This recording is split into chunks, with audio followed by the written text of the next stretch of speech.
കഥ പുഴയൊഴുകും വഴികൾ. കഥാരചന ശ്രീകല മനോജ്. വായന KP സാജു.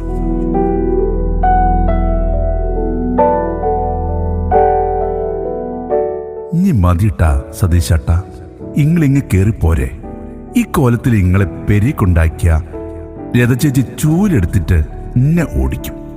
മജീദ് അവസാനത്തുള്ളിയും തീർന്ന വോഡ്ക കുപ്പി മണൽ മാടിയിലേക്ക് വലിച്ചെറിഞ്ഞിട്ട് പറഞ്ഞു, ഈയൊന്ന് പോട മജീദേ, ഓൾക്കെന്നെ നന്നായിട്ടറിയാം. എത്ര കുടിച്ചാലും ഞാൻ ലെവല് തെറ്റൂല. ഒരിത്തിരി നേരം കൂടി കഴിഞ്ഞിട്ട് പോകാടാ. എത്ര കാലായി ഞാനിവിടെ ഇങ്ങനെ ഇരുന്നിട്ട് തിരിച്ചു വരാൻ പറ്റുമോന്ന് പോലും അറിയാതെ. അന്നൊക്കെ എത്ര കൊതിച്ചിട്ടുണ്ടെന്നറിയോ ഇവിടെ ഇന്റെ ഈ പുഴയിൽ ഇങ്ങനെ മലർന്ന് കിടക്കാൻ. സതീശന്റെ വർത്തമാനം കേട്ട് ഒരു തണുത്ത കാറ്റ് വന്ന് കെട്ടിപ്പിടിച്ച പോലെ ആകാശത്തെ നിറനിലാവ് പുഴയിലെ ആ ഇത്തിരി വെള്ളത്തിൽ വെട്ടിത്തിളങ്ങി. ഇക്കുറി ലീവിന് വന്നതിൽ പിന്നെ എന്നും വൈകിട്ട് സതീശൻ പുഴക്കരയിൽ വന്നിരിക്കും. പിന്നെ വീട്ടിലെത്താൻ പാതിരയാവും. മജീദ് കൂട്ടിനുള്ളതാണ് ലതയ്ക്ക് സമാധാനം. ഇനി കൊല്ലുമെന്ന് ഭീഷണിപ്പെടുത്തിയാലും ഒരു തുള്ളി നാവിൽ വയ്ക്കില്ല മജീദ്. അതുകൊണ്ട് തന്നെ സതീശൻ 4 കാലിലായാലും മജീദ് കൊണ്ടെന്നാക്കും എന്നതാണ് ലതയുടെ ഉറപ്പ്. കൊറോണ വന്ന് അങ്ങോട്ടോ ഇങ്ങോട്ടോ എന്നറിയാതെ 1.5 മാസം സൗദിയില് ആശുപത്രിയിൽ കിടന്നതാ. എത്രയോ നേർച്ചയും വഴിപാടും കഴിച്ച് തിരികെ കിട്ടിയതാണ്.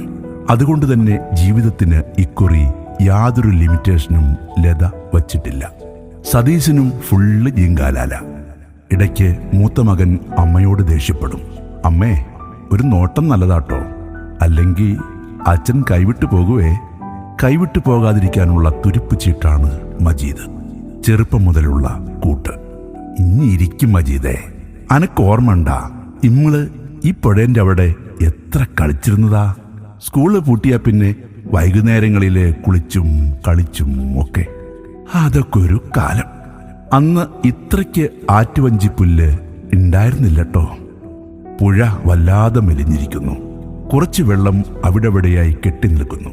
കുറ്റിപ്പുറത്ത് തകൃതിയായി പാലം പണി നടക്കുന്നുണ്ട്. അവിടെ മണലിലാകെ ചെമ്മണ്ണ്. ഒറ്റ കഠാരിക്കുത്തിൽ നെഞ്ചിൽ നിന്ന് ചോര ഒലിപ്പിച്ച് കിടക്കുന്ന പോലെ ചെമ്മണ്ണും വാരിച്ചുറ്റി വറ്റി വരണ്ട് നീള. പാലങ്ങൾ അക്കരെയും ഇക്കരെയും പൊക്കിൾക്കുടി പോലെ ബന്ധിപ്പിച്ചുകൊണ്ടേയിരിക്കും. പക്ഷേ പാലത്തിനടിയിലൂടെ ആർത്തിരമ്പിപ്പായാൻ പുഴ ഉണ്ടായാൽ മതിയായിരുന്നു. മണൽ മാടികളെല്ലാം ഏറെക്കുറെ അപ്രത്യക്ഷമായിക്കൊണ്ടിരിക്കുന്ന ഈ കടവിൽ അസമയത്ത് ഇരിക്കാറില്ല. നീർനായ്ക്കളും കുറുക്കന്മാരും വിഹരിക്കുന്ന ആറ്റുവഞ്ചിക്കാടുകൾ ഒരു പേടി സ്വപ്നം തന്നെയാണ്. അനക്കോർമ്മണ്ടോ മജീദേ, നമ്മൾ 10ൽ പഠിക്കുന്ന കാലത്ത് കുറ്റിപ്പുറം പാലം അറ്റകുറ്റപ്പണിയുണ്ടായത്? പാലം ശരിയാവാൻ ബലി നടത്തണമെന്നും ഇക്കരയിലെ കുട്ടിയോളെ പിടിച്ച് ബലി കൊടുക്കുമെന്ന് ആരോ പടച്ചുവിട്ട നുണ കേട്ട് നമ്മൾ സ്കൂളിൽ പോവാതെ റബ്ബറും കാട്ടിൽ ഒളിച്ചിരുന്നത്. ഇന്നത്തെ കുട്ടികൾക്ക് അമ്മാതിരി കഥയൊന്നും വിശ്വാസമില്ല. അല്ലെങ്കിൽ തന്നെ എവിടെയാ നേരം? പാലം പണിയുകയോ തകർക്കുകയോ ഒന്നും അവർക്ക് പ്രശ്നമില്ല. ഏറിയ 1-2 സെൽഫി, ഒരു വീഡിയോ സ്റ്റാറ്റസ്. അവരെ പറഞ്ഞിട്ട് കാര്യമില്ല. കാലം പോയ പോക്കേ. അന്ന് 9ലോ 10ലോ പഠിക്കുന്ന സമയമാണ്. പാലത്തിന് വിള്ളലോ മറ്റോ വന്ന് അറ്റകുറ്റപ്പണികൾ നടക്കുന്നു. പണ്ട് പാലമുണ്ടാക്കുന്ന കാലത്ത് പാലം ഉറയ്ക്കാൻ വേണ്ടി ആരെയോ ബലി കൊടുത്തിരുന്നു എന്ന് അമ്മമ്മ രാത്രികളിൽ ചേർന്ന് കിടക്കുമ്പോൾ തട്ടിക്കൂട്ട് കഥകളിൽ മേമ്പൊടി ചേർത്ത് പറഞ്ഞു തരാറുണ്ട്. മൂട്ടവിളക്ക് കെടുത്തി വേഗം ഉറങ്ങാൻ വേണ്ടി കഥയ്ക്കിടയ്ക്ക് ടിസ്റ്റിടും. ഇപ്പോഴും പാലത്തിൽ രാത്രി ആ ശബ്ദം കേൾക്കാറുണ്ട് എന്നും ഒരു ദിവസം തവന്നൂർന്ന് വരുമ്പോൾ മുത്തച്ഛൻ ബലി കൊടുക്കപ്പെട്ട ആളുടെ പ്രേതത്തെ കണ്ടിട്ടുണ്ട് എന്നും മറ്റുമൊക്കെ. അത് കേട്ടാ പിന്നെ കണ്ണ് ഇറുക്കിയടച്ച് ഒറ്റ കിടപ്പാണ്.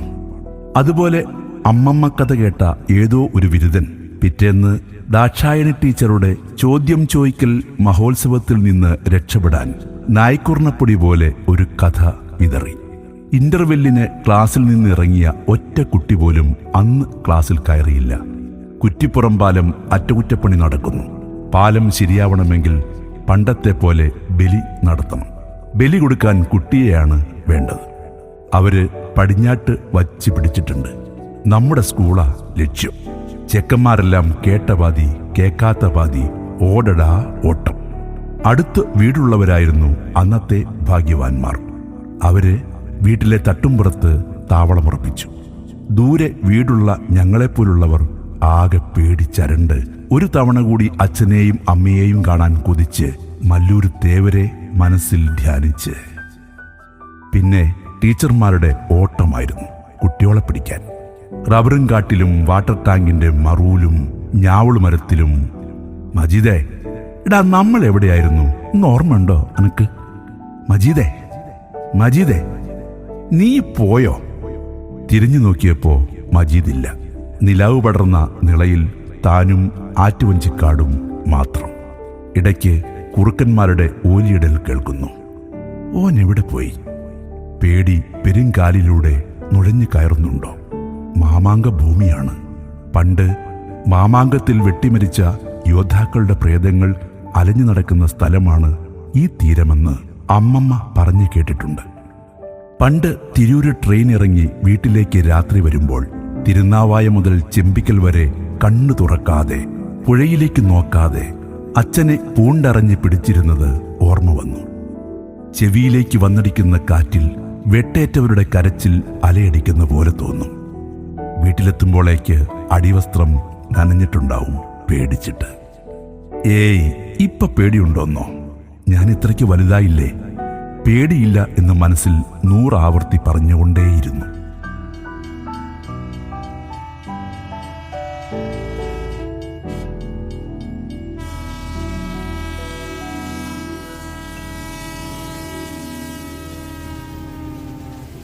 പന്ത്രണ്ടരയുടെ മലബാർ എക്സ്പ്രസും പോയി കഴിഞ്ഞിരിക്കുന്നു.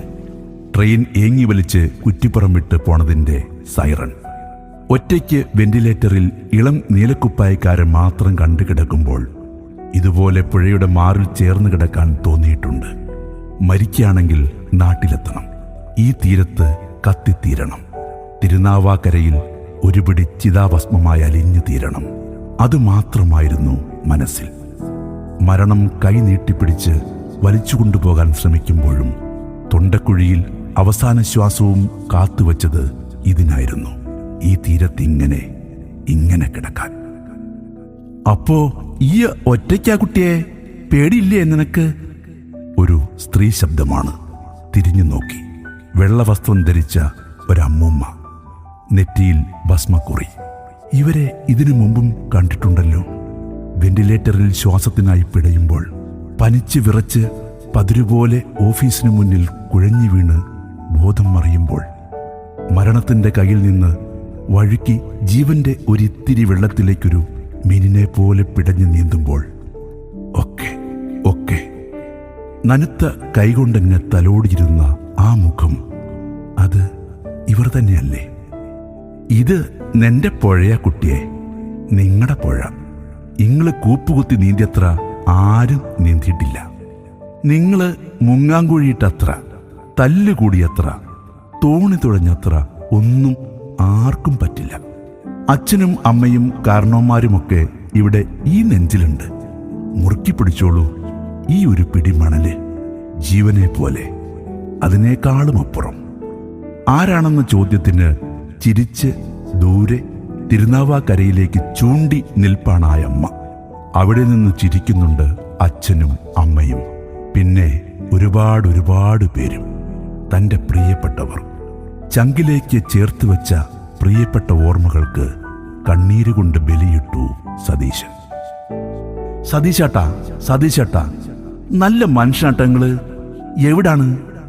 ഇന്ന് കൊല്ലങ്കോട്ടേക്ക് പോണെന്ന് 2 ദിവസം മുന്നേ പറഞ്ഞ് ഏൽപ്പിച്ചതല്ലേ നിങ്ങള്? എന്നിട്ട് നട്ടുച്ചയായിട്ടും നീച്ചിട്ടില്ലേ? മജീദിന്റെ ചോദ്യത്തിന് അല്ലെങ്കിലും ഈ മനുഷ്യൻ ഇങ്ങനെയാന്ന് ഏറ്റുപിടിച്ച് ലത സതീശനെ കുലുക്കി വിളിച്ചു. ചാരി കസേരയിൽ നിന്ന് പെട്ടെന്ന് ഉറക്കച്ചടവോടെണീച്ച് അന്തം വിട്ട് നോക്കുന്ന സതീശന്റെ കയ്യിൽ നോക്കി ലത ഉറക്ക പറഞ്ഞു, "എന്റെ മനുഷ്യ, ഇങ്ങക്ക് ഭ്രാന്തുണ്ടോ? കയ്യിൽ അപ്പിടി മണലാണല്ലോ. അല്ലെങ്കിൽ തന്നെ വീട് പണിക്ക് ആരുടെയൊക്കെയോ കയ്യും കാലും പിടിച്ചിട്ടാണെന്നറിയോ 2 ലോഡ് മണല് മുറ്റത്തെത്തിയത്? അതിന്റെ കൂടെ 2 എണ്ണം അടിച്ചു കഴിഞ്ഞാ ഇങ്ങക്ക് കളിക്കാനും വേണമെന്ന് പറഞ്ഞാല് ഇത്തിരി കഷ്ടാണേ. സതീശൻ പെട്ടെന്ന് എഴുന്നേറ്റു. നെഞ്ചിൽ അമർന്നു കിടന്നിരുന്ന പുസ്തകം മേശമേൽ വെച്ചു. സി രാധാകൃഷ്ണന്റെ നോവൽ പുഴ മുതൽ പുഴ വരെ.